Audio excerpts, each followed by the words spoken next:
batang masunurin at matulungin. Si Andrea ay nagmamadaling lumabas sa paaralan upang umuwi.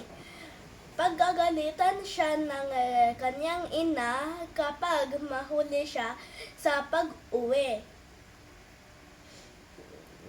Habang naghihintay siya ng sasakyan, may lumabas na mag-ina sa paaralan.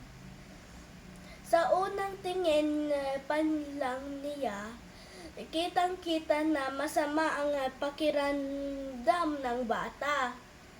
Tumayo ang mga ito sa tabi niyan upang umabang din ng sasakyan. Maya-maya may humintong sasakyan sa harapan ni Andrea. Sasakay na sana siya, nakita niya na namimilipit sa sakit ng tiyan ang bata. Nagmamadali siya sa pag-uwi dahil sa pagagalitan siya ng ina kapag nahuli sa pag-uwi, subalit naaawa siya sa bata. Alam niyang mas kailangan ng mag-ina na sumakay kaagad, kaya ipinaubaya na lang niya ang sasakyan sa kanila.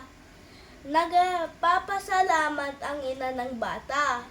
Naghintay muli si Andrea ng susunod na sasakyan na masaya dahil nakatulong siya sa kapwa kahit na sa munting paaralan lang.